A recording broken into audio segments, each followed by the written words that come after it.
Olá pessoal, sejam bem-vindos a mais um Resenha do PC. Hoje a gente está estreando a temporada 2 do Resenha, já no estúdio diferente, novo, com identidade visual repaginada. Feliz que você está aqui com a gente. Você sabe que para você acompanhar o Resenha do PC, basta você marcar aí, clicar no sininho no YouTube, você acompanhar todos os episódios, ser notificado dos próximos. E hoje, aqui no Resenha do PC, a gente tem uma pessoa que é muito amiga do PC, já está com a gente há muito tempo, que é o Peterson Prado, vice-presidente de operações e vendas da Avipan. Peterson, obrigado por você estar aqui com a gente, é um prazer estar contigo de novo. Obrigado, André. Obrigado, PC, pelo convite e parabéns pelo cenário, pelo programa que está bombando. Eu sou, vamos dizer assim, assíduo do programa, estou sempre em contato, vendo as novidades, até porque o comprador me interessa demais, né? Então... Imagino, cara. Você já foi entrevistado nosso no passado, né? A gente está sempre contando contigo. Bom, Peterson, eu acho que para quem está acompanhando, eu acho que seria legal para começar, você contar um pouco da tua história, como que você caiu nesse setor, que você está, que você tem uma carreira tão bacana. O que te fez aí brilhar os olhos, vamos dizer assim, para essa jornada? Conta um pouco da tua história para a gente. Legal.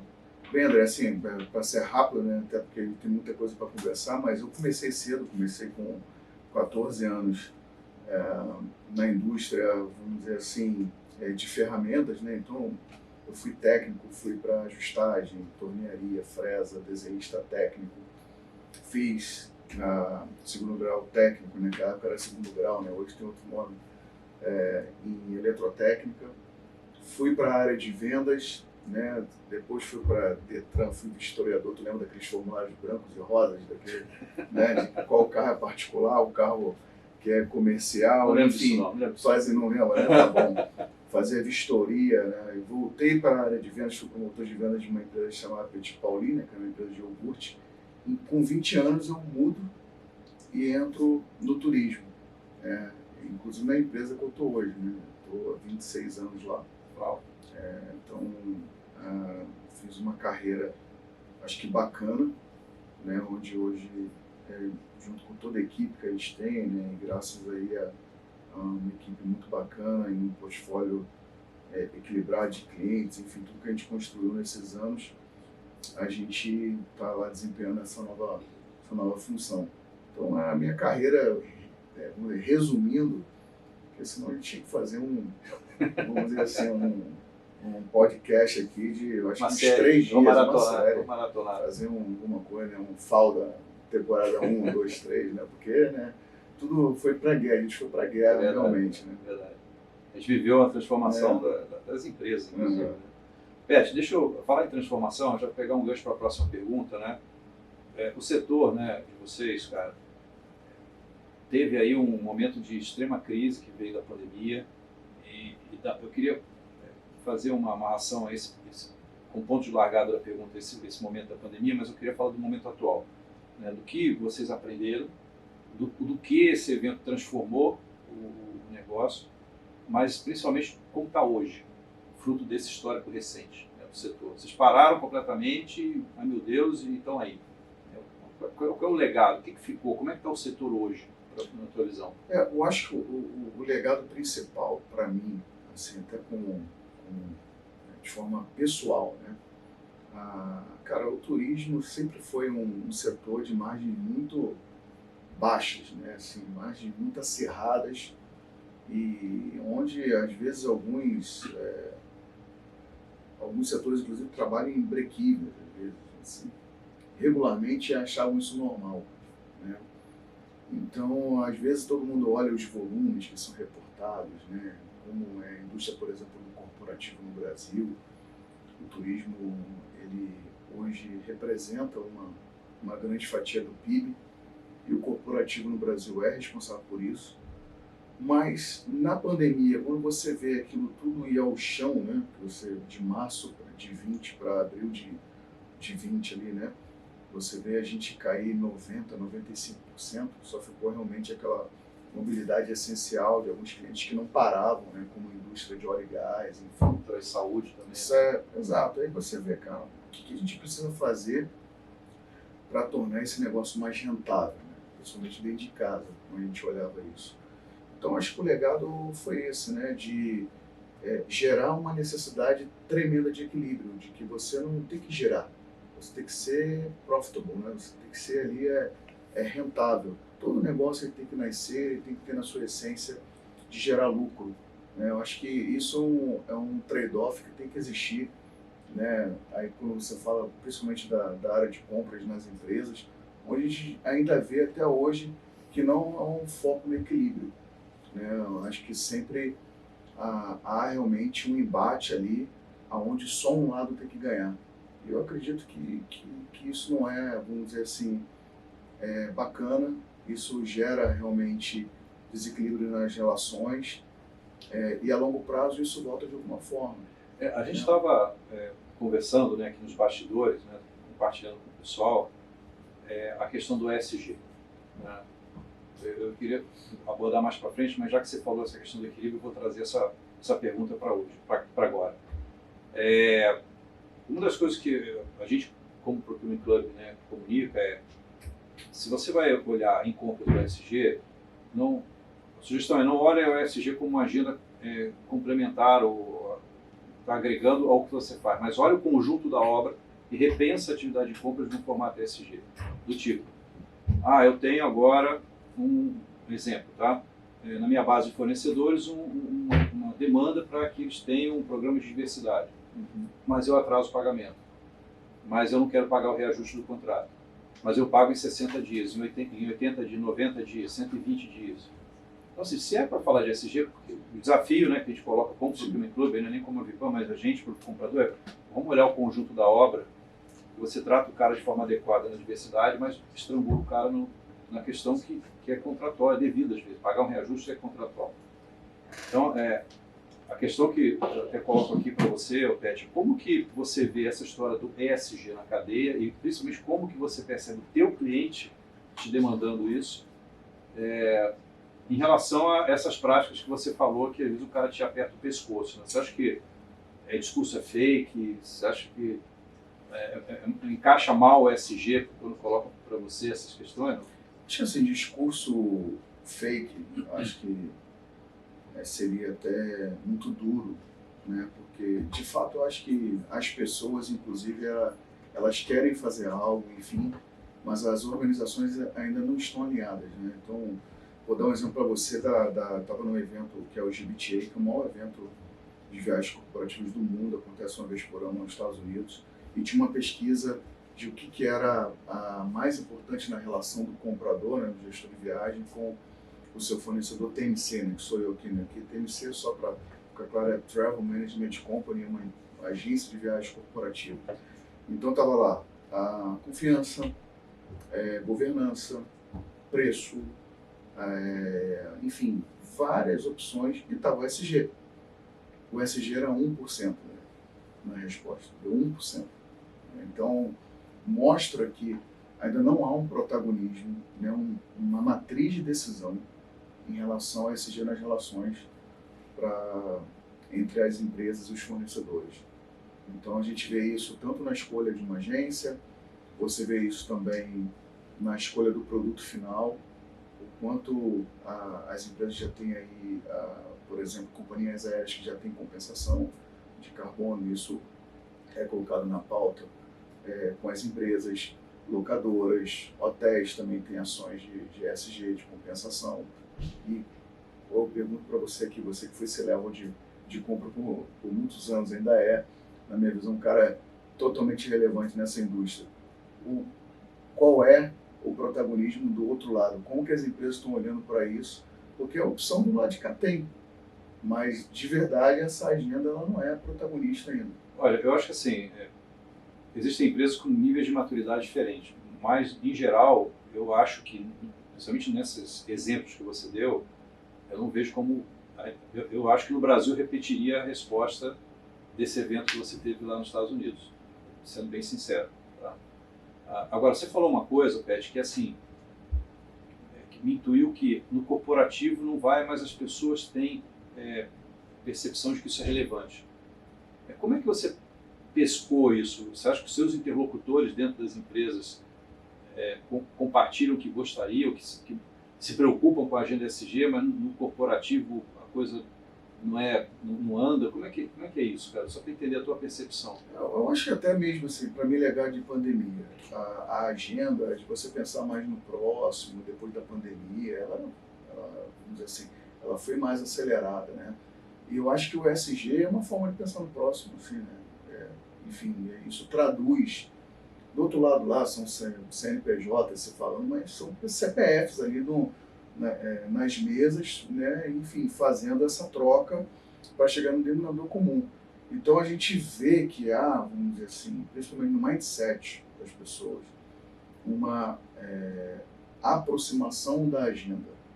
O problema são os objetivos dos CNPJs. Então, enquanto o objetivo for bottom line preço, o ESG ele não vai ser protagonista. O curioso é que os CNPJs são geridos por CPFs, né, cara? Em tese, exatamente, devia ser a mesma coisa, né? Então tem alguma falha de comunicação aí no meio do caminho, na hora que você tira a expectativa do CPF e joga na ação do CNPJ, né?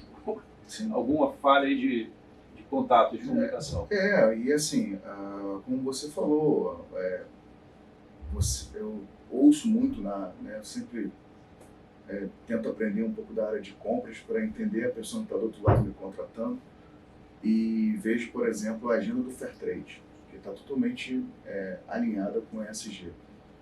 E hoje, todos os contratos, os bids, RFPs que nós recebemos, assim, são prazos absurdos. São prazos que realmente, assim, são, às vezes, inexequíveis. São totalmente desequilibrados. E uma agenda que ela gera um desconforto, porque, por exemplo, o nosso caso é um caso de repasse, praticamente, né? O produto que está ali, ele não é meu. Nós somos uma agência. Então, nós agenciamos um produto final. Ou seja, como é que eu posso ter um poder em relação a prazos, margem desse produto, etc. Eu sou uma empresa de serviço. E às vezes o comprador do outro lado não entende isso. Ele acha que eu tenho um poder em relação àquele prazo, que eu tenho um poder em relação àquela margem. Então, assim, o mercado, né, agora atual, você vê em 2022, cara, globalmente falando, chegou a 72% de aumento da tarifa média. Isso é do efeito pandemia. A demanda voltou, não tinha oferta, né? Alguns falaram aí, os especialistas em tecnologia, que viagens corporativas iam acabar, que é reduzir a 50%. Eles estavam errados, graças a Deus, né? E aí você vê 72% a nível global. O Brasil foi muito mais, tá? O Brasil foi bem mais. Você olha só o mercado local. 23 tem ali uma média de 2,3, né? Então, assim, de aumento a nível global, manteve. Para 24, uma tendência de 1,8, ou seja, tendência de custos altos, está aí, não tem jeito. E veio para ficar? E veio para ficar. E as agências, ou melhor, os clientes continuam viajando.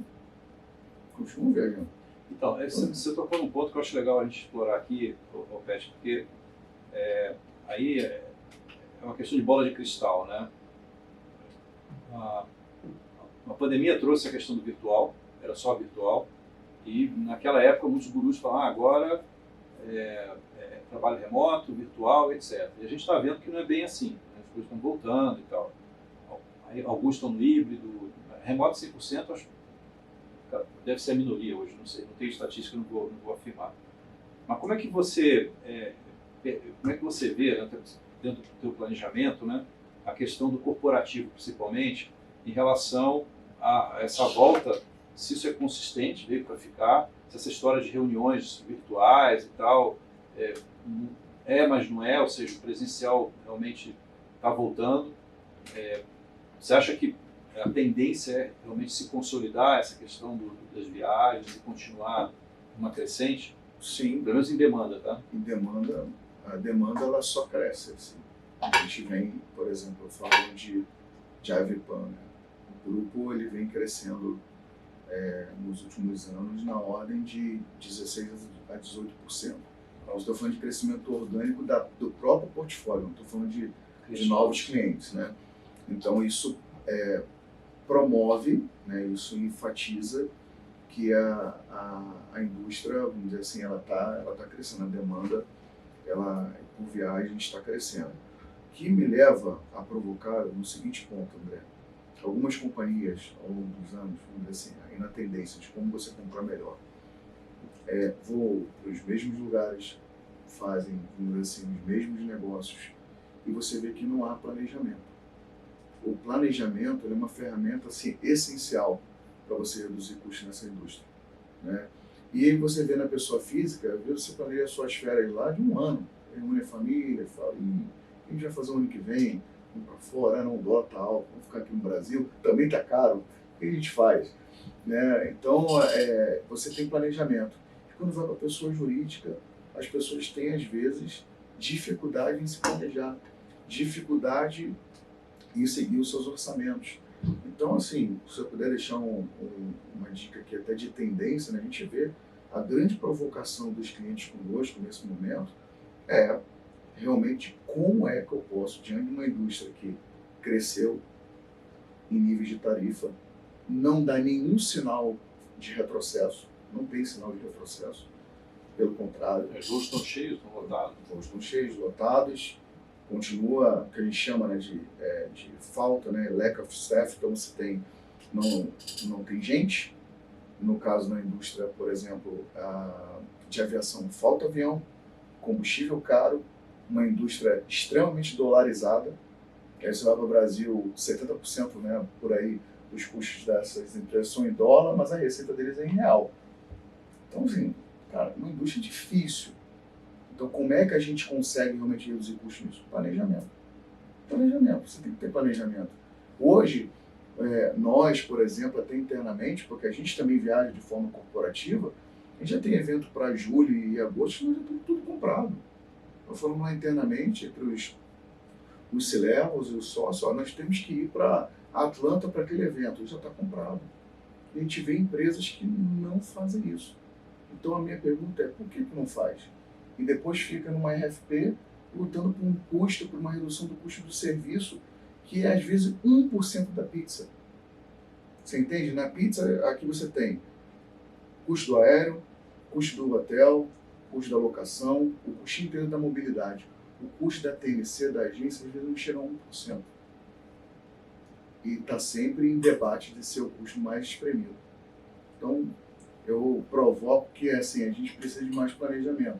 As empresas, em geral, buscam o mundo perfeito, né? Ter o conforto de contratar a sua viagem no momento que quiser, que for mais conveniente, para o destino que quiser, mas pecam nessa história de fazer o planejamento. Agora, eu quero defender aqui também um pouco da classe dos compradores, né, se me permite, que essa é uma discussão antiga que a gente já tem, que eu já te falei isso várias vezes, né?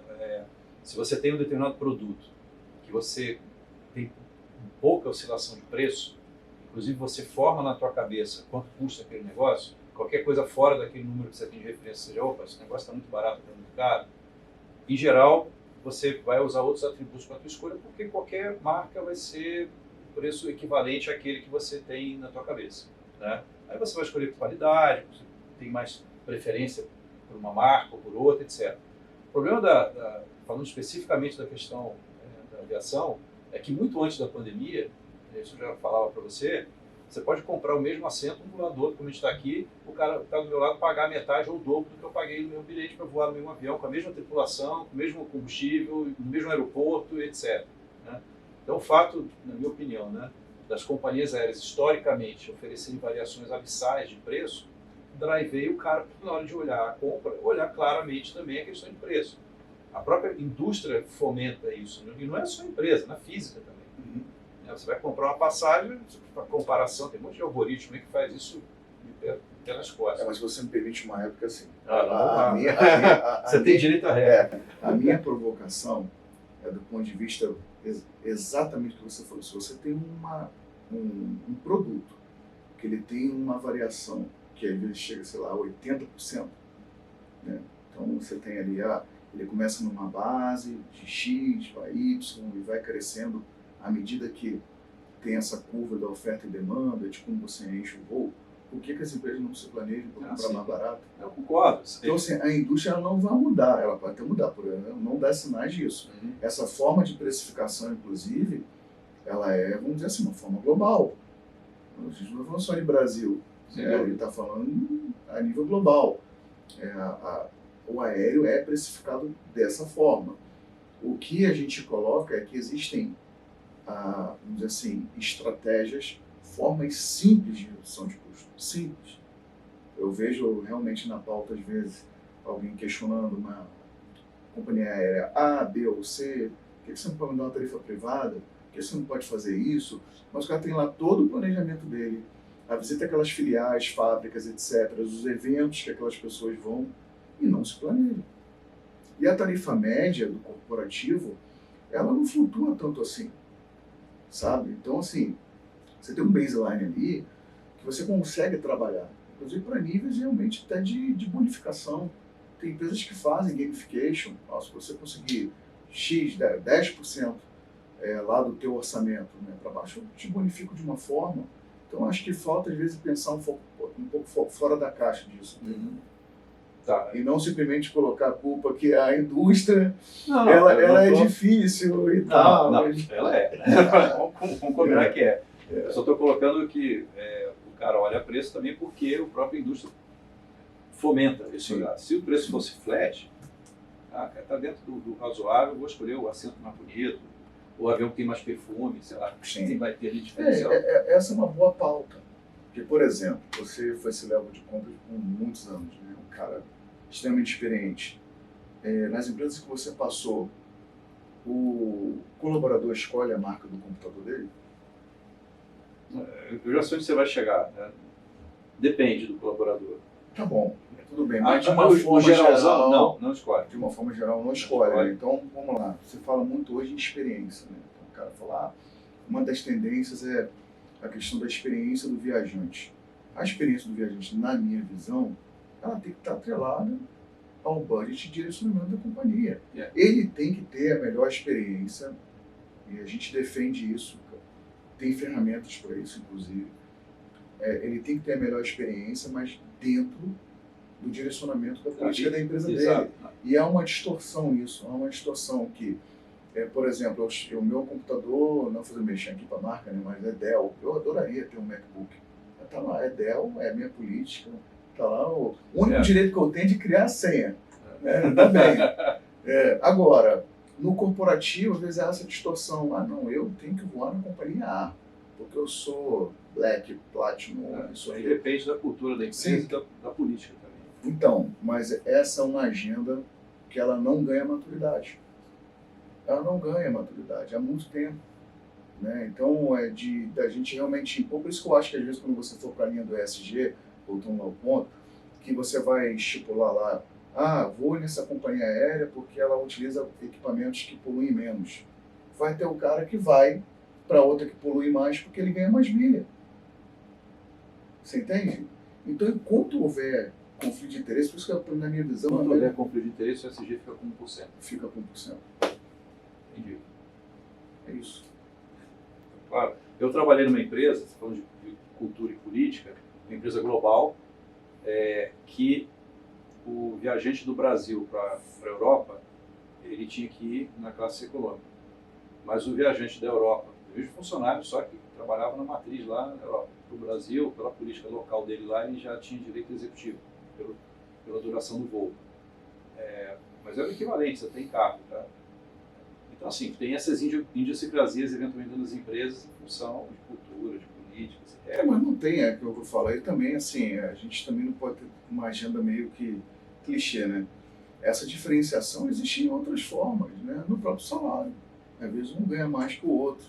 O carro do outro é melhor do que o carro do outro. Assim, você tem essas coisas. Assim, a política, na verdade, tem que estar atrelada ao seguinte: na hora que as empresas compatibilizarem que ela precisa, por exemplo, num deslocamento. Pensa um cara que às vezes sai do Brasil hoje. Ele nem é diretor de uma empresa, tá? Ele nem é diretor.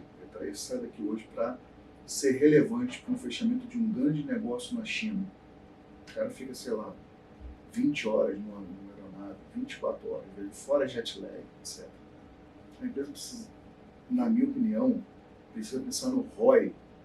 O que esse cara traz? Mas isso que eu ia comentar, cara. Não é uma questão de... Eu acho que assim, tem coisa que extrapola a questão do cara.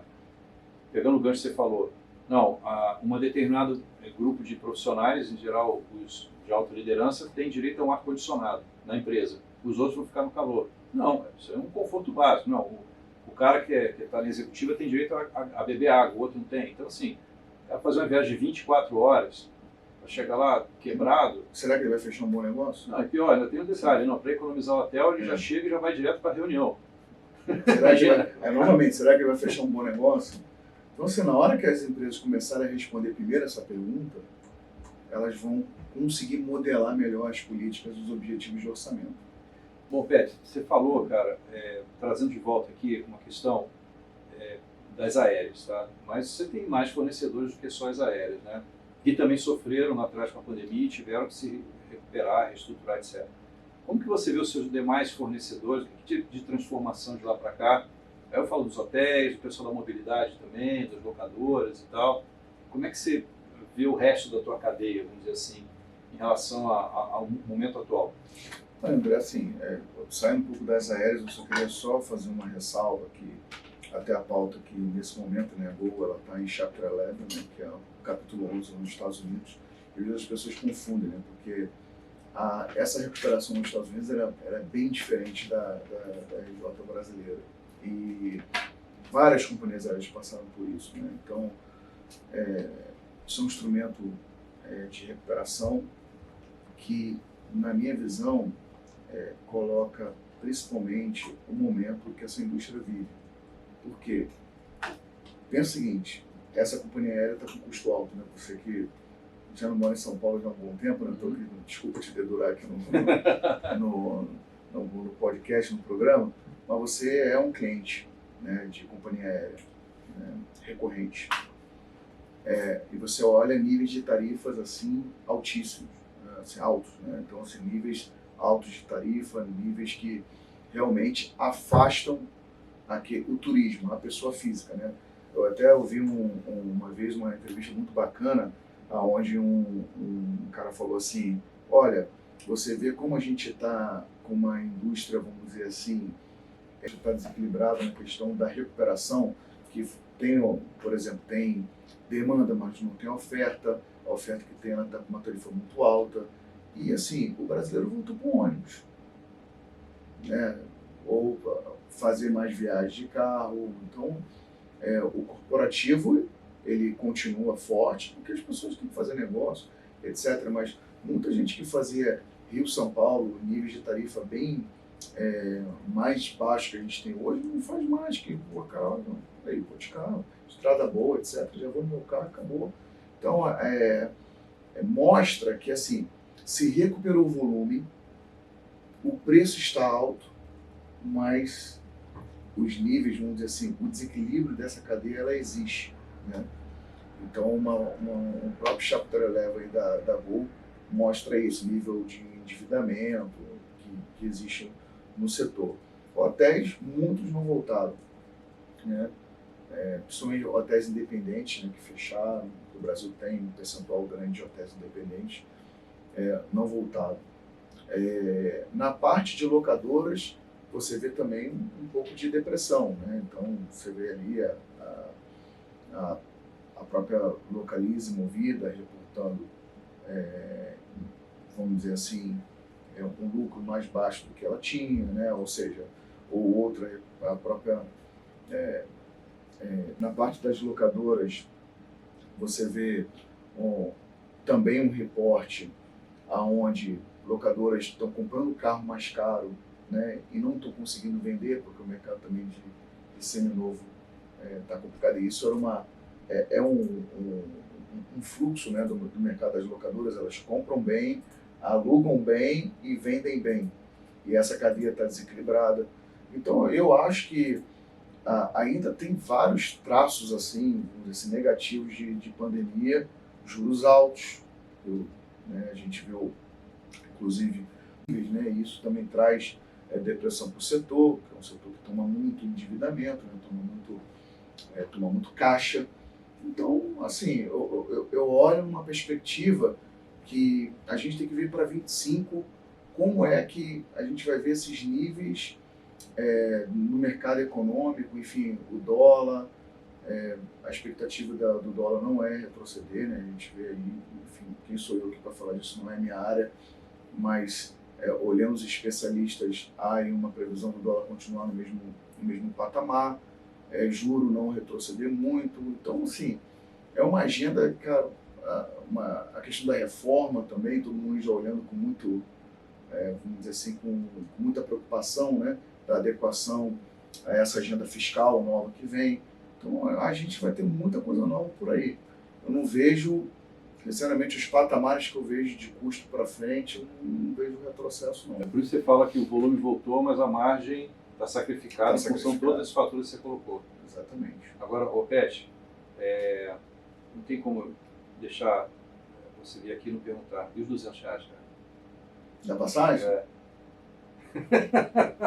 Olha, assim, você vê, novamente, vamos para planejamento.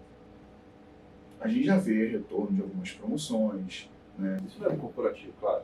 Lógico, pessoa física, mas, novamente, se você, no corporativo, se você tem uma agenda fechada, gera planejamento.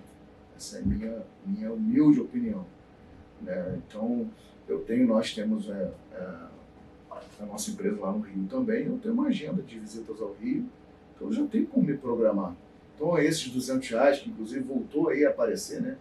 Às vezes na meio sumido, Mega sumido. Mega promoção. Você tem como comprar também no corporativo. Por que não? Por que não?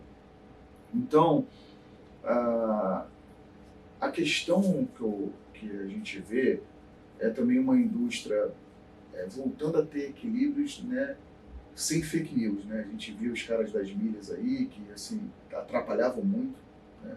Então essa questão de empresas que faziam comércio de milhas atrapalhavam muito o corporativo, porque você vê como era um produto que não deveria ser levado nem em conta no corporativo, né? E com essas empresas sumindo definitivamente do mercado, que geram essas fake news, né? Quando você vê, é impossível você pagar, desculpa, níveis de tarifa como essas empresas colocavam 2 pessoas, R$1.500 para Orlando, né? Vai, seja feliz com o Mickey.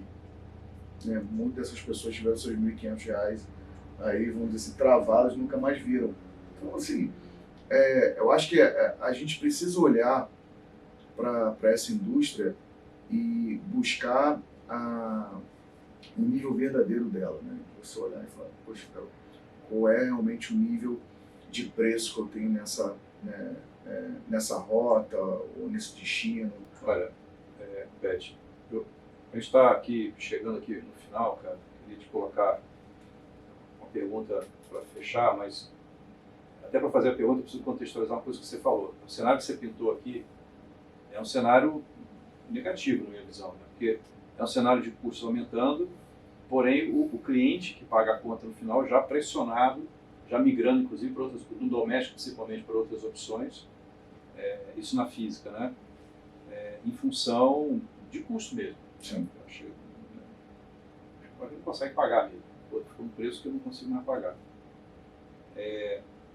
E você contextualizou muito na questão dos fornecedores, né? Hotéis, companhias aéreas e tal. E a TMC, cara, na tua visão, você é o sanduíche, né? Você está ali no meio do sanduíche, né? Você é pressionado dos dois lados, vamos dizer assim, imagino eu. O que você vê, né? Vocês que estão no meio aí do caminho, né? Entre um lado, um mercado que está pressionando para aumentar preço, e do outro lado, um cliente também que já está pressionado, porque tipo, o preço já aumentou demais, eu tenho que diminuir, né? E vocês ali tendo que gerenciar. Então, como é que você vê a TMC hoje em relação a isso? E quais as saídas que vocês estão pensando aí para gerenciar isso daqui para frente? Legal. Assim, André, a TMC ela tem que ser vista, principalmente pelo comprador, todo mundo que está assistindo a gente aqui, por uma atuação agregadora, né, no processo, né? Tem dois, vamos dizer assim, dois fantasmas que existem aí no mercado, que às vezes falam assim, que às vezes falam, né? A compra direta ela é mais eficiente, né? Se você, por exemplo, desde a sua época, então assim, o tal do Open Book. Se você compra direto, você compara com o quê? Como é que você estipula uma política? Realmente você imagina todo mundo. Vamos voltar lá no início da nossa entrevista, nosso bate-papo aqui, onde a gente falou dos computadores. Então, tá bom, cada um compra o seu computador. O que isso gera? Ineficiência em compras, certo? Falta de eficiência. Então você perde poder de barganha, você perde controle, você perde uma série de coisas. E abre precedente para muita fraude. A grande verdade é essa. Então, a TMC, ela tem uma, vamos dizer assim, uma capacidade imensa de agregar como um Big Data, né, de trazer realmente todos esses dados, consolidação, para gerar os insights de melhor compra, né, nessa parte de políticas, governança, né, que é um item, vamos dizer assim, dentro aí desse tripé do ESG, para mim, no corporativo deveria ser vamos dizer, o pilar mais perseguido. O S, lógico que são importantes, né, quando a gente fala de tudo que eles representam, mas a governança, sem governança a empresa não consegue fazer ES. Ela não consegue. Então, para mim, a gente precisa olhar a TMC como uma agregadora no processo. E a gente está olhando para o futuro, principalmente como tendência, de TMCs digitais, né? De cada vez mais ter tecnologias que realmente tenham capacidade de trazer a melhor opção para a empresa, na questão das comparações. Hoje existem novas formas de distribuição no mercado, uma nova forma para o aéreo agora que está vindo, que está revolucionando, né, o mercado, que é o NDC, né, que se chama New Distribution Capability. Então, é um negócio que está mudando a indústria global na questão das aéreas, e as TMCs estão, vamos dizer assim, se adaptando a isso, e isso também vai impactar a questão não só de níveis de tarifa, mas de dar uma experiência melhor para o viajante, dele poder, antes de voar, poder comprar bagagem, assento, internet, enfim, ter uma compra, vamos dizer assim, aquele conceito de one-stop shop, mais ali monta o combo dele, isso. Exato, montar realmente o combo dele. Então tem muita coisa relacionada que a TMC vai ser o grande gancho, né? Ela vai ser o grande, vamos dizer assim, o grande elo das empresas com a indústria de mobilidade, né? Então, porque eu deixo o seguinte, a gente precisa olhar a TMC como uma geração de valor, né? Uma empresa, um intermediário ali que realmente pode trazer elementos assim, suficientes para uma tomada melhor de decisão. E não principalmente como commodity, né? E quando você olha como commodity, aí você quer pagar níveis de preço, realmente você fica ali fazendo aquela troca, né? Você pode pagar mais barato. Lembra daquilo que eu falei, né? 1% da pizza é a TMC hoje. Né? Chega a níveis de 1%, às vezes 3%, 2%, mas em média no Brasil, 1%, né? Esse nível que a gente está hoje. E assim, né, só para concluir, né, Pet, resumindo o que você disse, né, como atributo, né, da TMC, né, ajudar a fazer a melhor compra, não necessariamente a mais barata, mas a melhor compra, dentro do contexto do que é a cultura da empresa, política, regras, normas, etc. Ajudar até como consultor até da empresa e o gestor de viagens a perceber o que está acontecendo no mercado, eventualmente se antecipar com alguns acordos ou rupturas de acordo para buscar outro, enfim, não sei. Mas já que vocês estão ali analisando o mercado todo dia, né, acho que isso é importante. E aí, assim, eu queria até aproveitar aqui, né, e colocar para quem está assistindo uma coisa importante que a gente sabe, né, tem acompanhado o setor junto contigo, que em função da pandemia para cá, muitos não sobreviveram, inclusive. Muitos sucumbiram à pandemia. E o fato de vocês estarem aqui, estarem crescendo, como você falou, 2 dígitos, né, demonstra que vocês souberam fazer uma boa gestão do próprio business, né? Então, se vocês souberam fazer uma boa gestão do próprio business no momento como vocês viveram, quero crer eu, quem está assistindo, vai confiar em vocês para fazer uma boa gestão da conta deles diante desse mercado também, né? Acho que é um ativo que vocês entregam aí como diferencial. Esse é o principal ativo, né? Nós somos uma empresa de gestão de custo, né? Então, a gente é uma empresa de gestão de viagens corporativas e isso para mim é muito importante. Não pode haver uma distorção que ali é apenas commodity, é apenas emissão de bilhete, é reserva de hotel, é muito mais que isso, né? E assim, tendências, André, como relacionadas não só a custo, né? O duty of care, que é a parte realmente do bem-estar do viajante, de você ter um controle da jornada do viajante, é muito importante. É uma ferramenta hoje, inclusive, linkada na área de suprimentos, na área de compras com o RH.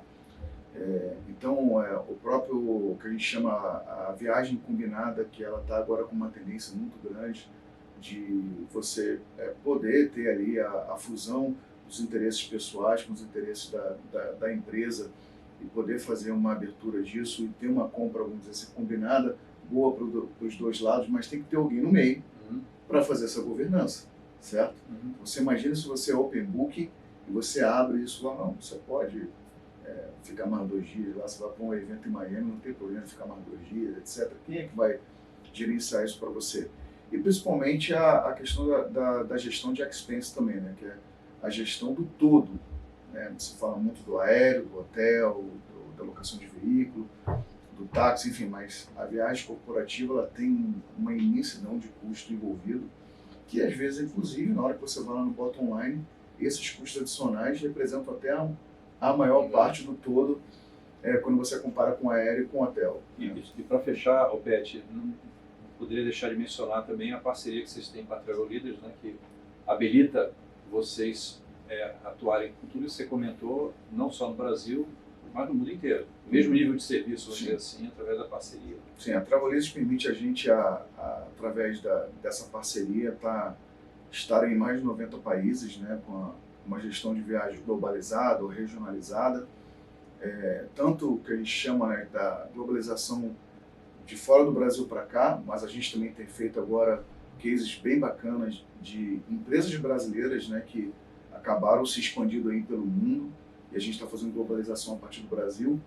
Isso tem sido uma experiência muito bacana com essas empresas, até de levar coisas boas que são feitas aqui.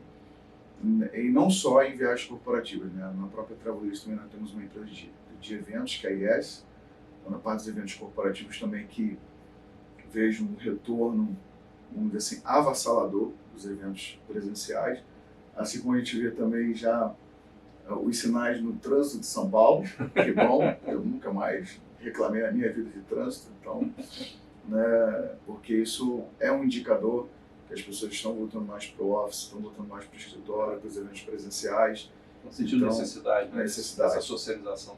E as empresas estão falando, né? As empresas estão falando, vamos dizer assim, de forma mais aberta, que o presencial ele está gerando mais valor, principalmente nesse retorno. Eu sei que quando a gente toca nesse assunto, é um assunto sensível, né? Porque o home office ele sim, uma ótima ferramenta também, ninguém está falando que o home office não funciona, mas o presencial realmente ele gera esse engajamento que a gente sabe que no online é um pouco mais difícil. Né? Pet, obrigado pela tua presença. Conversei hoje aqui com o Peterson Prado, vice-presidente de operações e vendas da Avipan. Obrigado novamente. Obrigado a você, André. Obrigado a todos. Obrigado, PC, pelo convite. Tamo junto. Pessoal, a gente está encerrando aqui esse episódio. Você sabe, né, para você ser sinalizado dos demais episódios, basta você clicar lá no sininho do YouTube, ou se você quiser maratonar, basta entrar no Procurement Digital, nosso portal de conteúdo, procurementdigital.com.br. Você vai achar todo o nosso acervo de vídeos e programas que está lá disponível para você. Vejo você na próxima. Tchau, tchau. Um abraço.